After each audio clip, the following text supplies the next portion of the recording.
Meu nome é Sturari, esse é o Palavras que Falam e hoje a gente vai dar continuidade à nossa série de clássicos para iniciantes.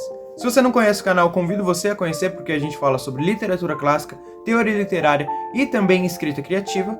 E essa série de vídeos aqui, ela complementa um curso básico muito elementar para você começar a se introduzir na literatura antiga clássica. Então, se você tem interesse, eu vou deixar na descrição o link da playlist. O livro da vez é a Odisseia de Homero. Não que seja necessário, mas se você quiser conhecer um pouquinho mais do autor, eu vou deixar a indicação do último vídeo dessa série, que é A Guerra de Troia segundo a Ilíada, porque eu faço uma introdução bem interessante sobre o autor, para você conhecer um pouco ele. Nesse vídeo aqui, para não ficar prolixo, eu já vou direto ao ponto, já vou falar da Odisseia em si. Eu tinha comentado que a Ilíada e a Odisseia são dois livros independentes, apesar de que a Odisseia se passe depois da Ilíada. Mas eu não vou mentir, a Odisseia ela vai resgatar várias informações que aconteceram na Ilíada, afinal, cronologicamente, a Odisseia aconteceu depois, mas se você parar pra ver, na Ilíada você vai ter o resgate de um monte de informação mitológica que você nem tem de onde ir procurar. O que eu quero reforçar aqui é que você não se preocupe em decidir se vai começar pela Odisseia ou pela Ilíada.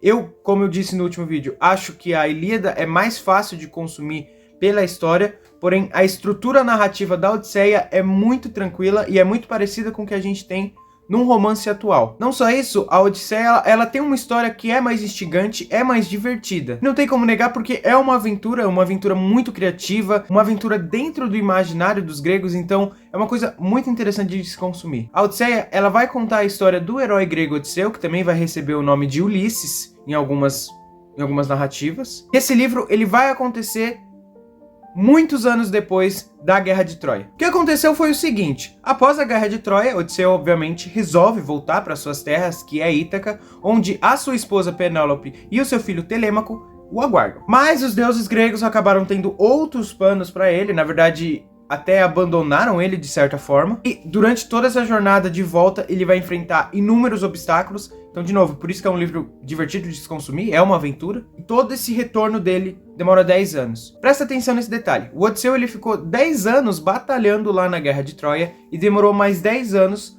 para voltar para Ítaca. Ninguém sabia se ele estava vivo. O que aconteceu é que se passou 20 anos, e a esposa dele, Penélope, rainha de Ítaca, ficou um pouco de mão atada sobre o que fazer ali. O que acontece é que Ítaca se enche de pretendentes, de pessoas que querem casar com a Penélope, tentando convencê-la a se casar novamente, acreditando que Odisseu está morto. E eles fazem isso porque, na verdade, eles querem tomar conta de Ítaca no lugar de Odisseu. Apesar de tudo isso, da demora e de não haver informações sobre o Odisseu, ela tem esperanças de que ele vai retornar e ela cria diversas artimanhas para postergar ainda a decisão dela em torno dos pretendentes, porque vocês sabem que uma mulher grega não tem muita escolha. Se um homem diz o que ela tem que fazer, ela tem que fazer. Então se a galera diz que ela tem que se casar, ela tem que se casar. O livro ele vai começar com um arco chamado Telemaquia, que cobre os 4 primeiros cantos da Odisseia. Essa vai ser uma sessão introdutória para a narrativa da Odisseia, em que na verdade a gente não acompanha o Odisseu, mas Telêmaco, seu filho. Por isso que se chama Telemaquia. Imagina o seguinte: você é Telêmaco, um jovem que cresceu praticamente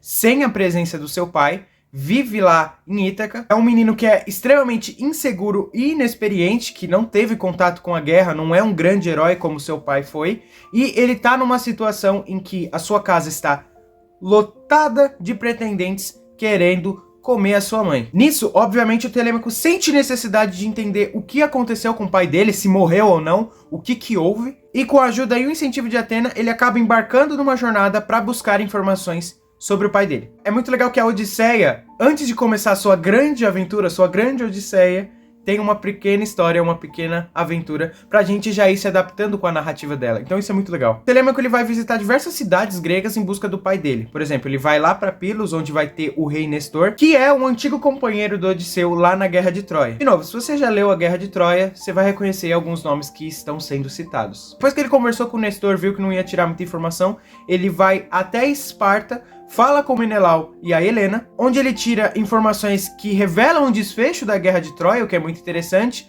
e também algumas informações sobre o pai dele. Se você pensar assim, em quesito história, essa jornada pode parecer um pouco inútil, mas ela é super interessante por uma coisa. Ela serve para fortalecer a segurança e garantir experiência a Telêmaco para ele ganhar certa autoridade e certa autonomia. Porque afinal, ele é o herdeiro de Odisseu, o grande herói grego. Porque é ali também que ele vai aprender sobre muitas coisas sobre o pai dele, a bravura e a astúcia, e outras questões também muito importantes para o mundo grego, como a honra e a lealdade. Isso é legal porque põe um paralelo ali entre pai e filho. É o Telêmaco que está buscando o seu lugar no mundo e tentando lidar sem o próprio pai todo o problema que tá havendo ali em Ítaca, que é essa invasão dos pretendentes querendo casar com a Penélope. O final da telemaquia, na verdade, só acontece lá no final da história, que é quando o Telêmaco e o Odisseu se encontram já em Ítaca. Mas eu prefiro comentar isso um pouquinho mais pra frente, porque eu preciso falar outras coisas. Primeiramente, como que foi a jornada do Odisseu? Uma coisa muito curiosa é que o Odisseu ele volta sozinho e todo ferrado pra Ítaca. Mas existe um porquê até divino do porquê isso aconteceu. Como você deve imaginar,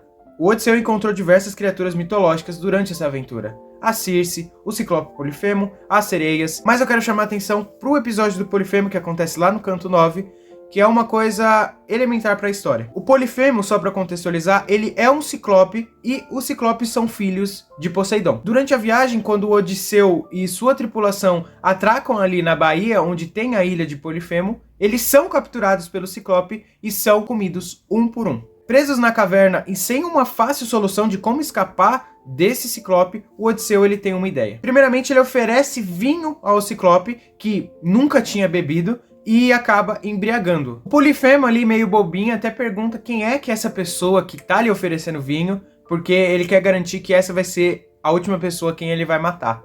E o Odisseu responde que quem lhe ofereceu o vinho se chama ninguém. Depois de beber mais e mais, o Polifemo ele cai em um sono profundo, e aí que a grande astúcia de Odisseu começa. Eles pegam uma grande estaca de madeira, que provavelmente era o mastro de um navio, aquecem ele no fogo e estocam no único olho do Ciclope. Polifemo, ele acorda em agonia, grita de dor, e isso acaba chamando a atenção até dos outros Ciclopes que moram ali nessa ilha. Quando os outros Ciclopes perguntam quem que foi que o feriu, quem que foi que o machucou, o que que aconteceu, né?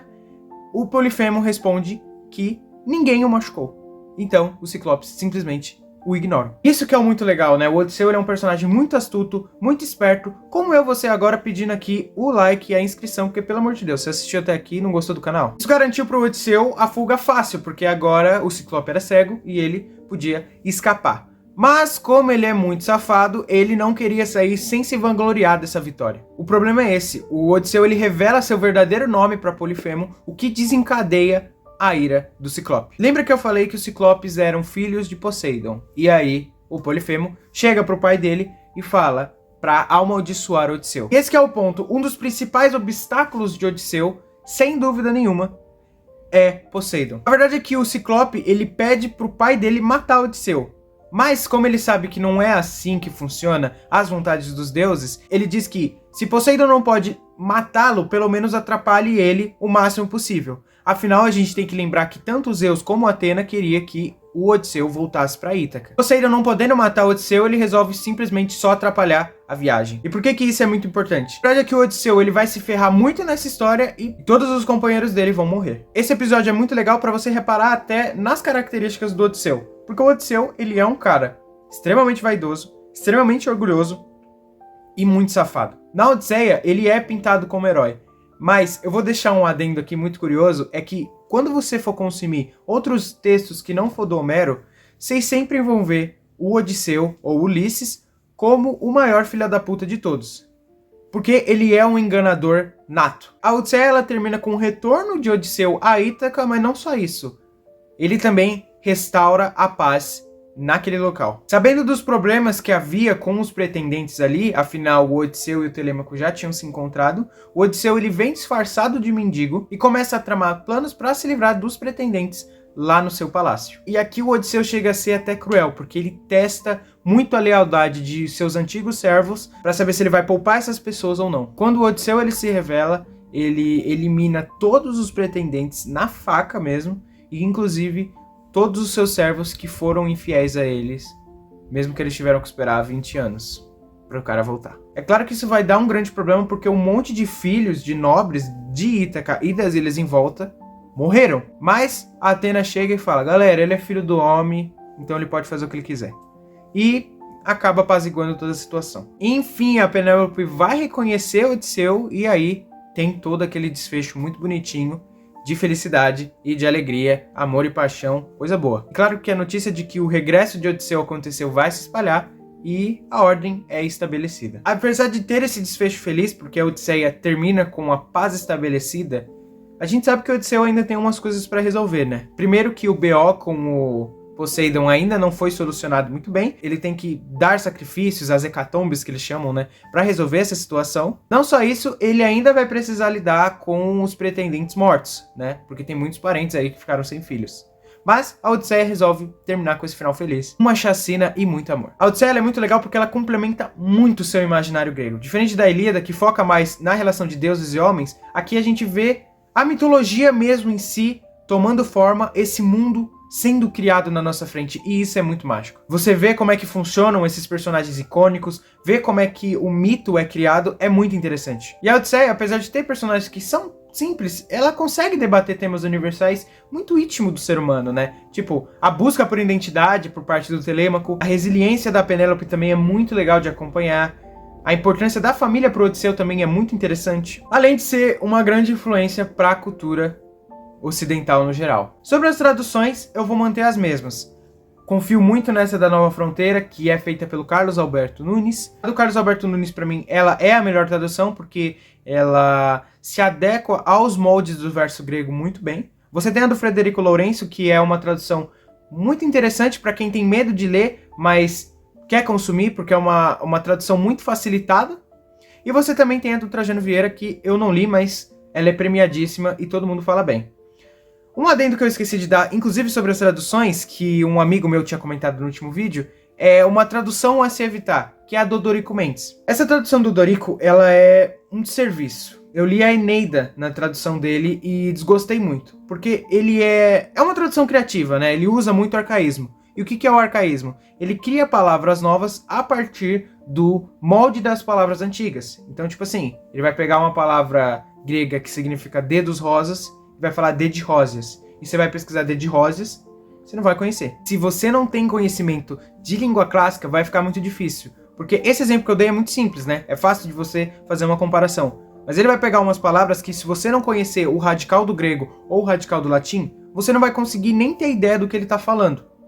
Então, ou seja, é uma tradução para quem já tem um conhecimento muito legal de língua clássica, mas eu fico me perguntando o seguinte: se eu tenho um conhecimento muito legal de língua clássica, eu vou ler no original e não vou ler a tradução do Dorico Mendes. Então, só passem por ela. Eu sei que é uma tradução que vai ter edições muito baratas, e inclusive é a que vai estar em domínio público, mas evitem. Tem outras traduções muito legais que não são tão caras, e assim, é um livro, cara, muito longo. Tanto a Odisseia quanto a Ilíada. Então, assim, apesar de parecerem livros caros, tem edições que são baratas, que tem traduções boas, e que, cara, é um livro que você vai demorar 2, 3 meses para ler, então você não precisa se preocupar com o dinheiro que você está gastando. E é isso. Se você gostou do vídeo, deixa o like, se inscreve no canal. Também me segue no Instagram, que é onde eu compartilho boa parte da minha jornada de estudos. E eu falo bastante aqui do canal também. E é isso.